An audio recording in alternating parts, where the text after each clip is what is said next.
It's Jonathan McKee here, talking with the team at Harken.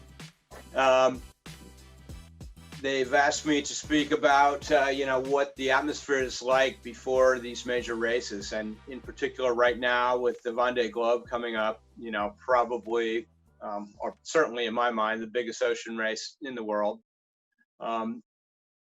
It's a fair question to ask. What are the skippers, waiting in Lorient, thinking and doing right now? My point of reference, I guess, is coming from when I raced the Mini Transat. There was a little bit of that feeling, of course, not on the same scale, but we were taking off from La Rochelle, and it's really exciting around. All the boats are put together, and you have to be there for a few days, and everybody's got their flags up. And then the Barcelona race, which I sailed in, was even more so. That was really a big deal, and a lot of shoreside activity around the boats. And certainly the day of departure is, tons of people and really dramatic and all that. So, as a sailor, you don't often experience that. Most of the time when we race, there's not big crowds, and we don't do it for the adulation of the crowd, really. So those few times when it does happen, it's somewhat startling, and it certainly, puts the race in a different perspective when you realize that all these other people actually care about it.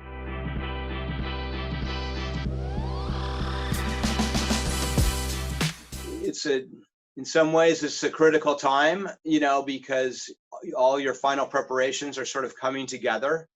And, hopefully you've got the major stuff sorted out by now, but inevitably, I can tell you every single team has got projects that they're, in some cases, significant projects that they need to get done and tested and all that.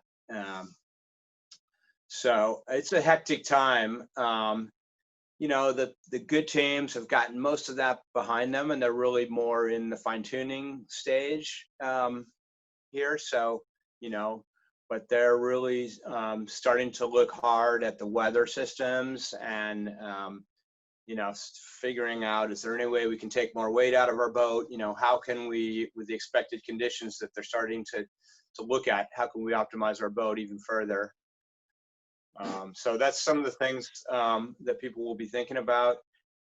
These are the top 20, or more than 20 even, ocean racing teams in the world. So, this is the cream of the crop. And if you've made it to the Vendée Globe start, you've got a good boat, a reliable boat, you're a good proven skipper, you've got, in almost all cases, a good sponsor. And you've made it to the top, and now it's showtime, coming up on showtime. So you're starting to digest that.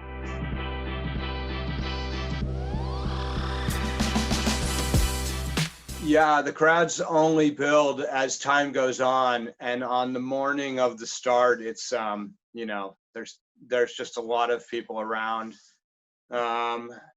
So it can be a bit overwhelming. For myself, I would try to not spend too much time just hanging around the boat, that I would rather just maybe arrive a little bit later when the boat pretty much ready to go. Obviously spend a few minutes. And the whole thing is kind of choreographed as far as the order in that all the boats leave the dock. And it's a show, and before the start is a little bit of a pageant aspect to it. But then, you go out the channel, you put the main up, and then it's like, that's when it really becomes real.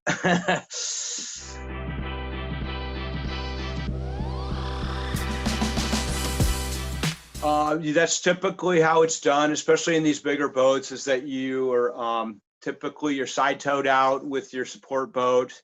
You get a couple of your preparators and your supporters to help you raise the main. Have your last high fives, and they jump off, and then it gets real quiet.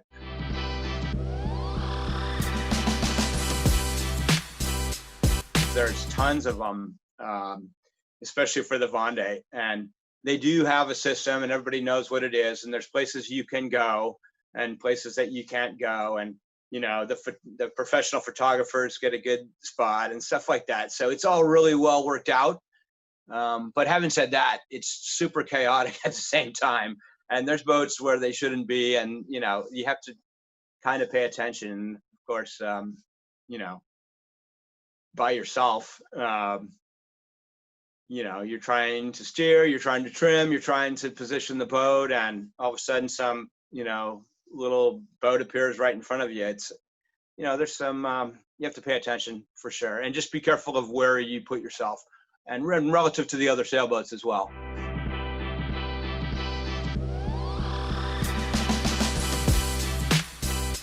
You know, the first thing is that you really don't want to get in some snafu at the start. So you want to just be able to sail the first 20 minutes of the race, you know, without incident, and not make it too hard on yourself, or have to expend a huge amount of energy right at the beginning of the race, because it is a marathon.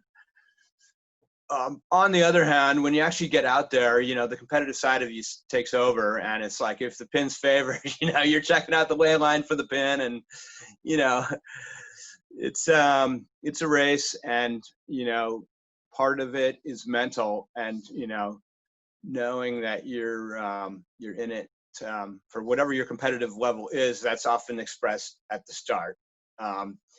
You know, except to the extent that everyone, you know, is just a little bit more cognizant about not getting in any collisions and being safe.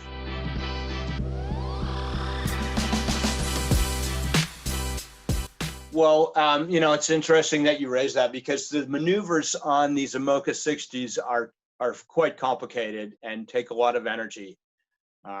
Even attack, which on a normal boat would seem to be straightforward, on those boats, it's a serious major endeavor. You know, you've got to transfer your water ballast from one side to the other. You've got to transfer all your stack.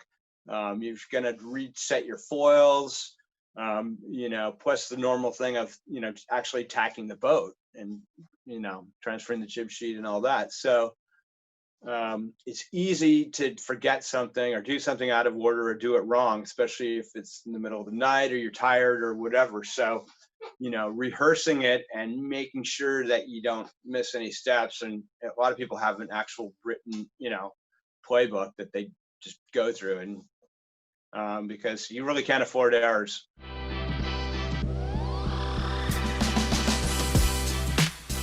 Just you're miles from anywhere, miles from land, probably miles from other boats. There's this tenuous tie to back home through your, maybe it's a daily chat, you know, with the race team of what's going on. That's typically what happens in the Vendée, and that's how we did it also in the Barcelona World Race. So, you know, sometimes you look forward to that as like a way to have some human interaction. And other times it's kind, you know, you don't really want to do it. Maybe you've had a bad sked, or things haven't gone well the day before, and, you know, maybe you're just feeling like, you know, you're missing your family and you really don't want to talk about it, you know. But there's other times when you're like, man, it's going to be great to actually talk to someone, because you end up talking to yourself.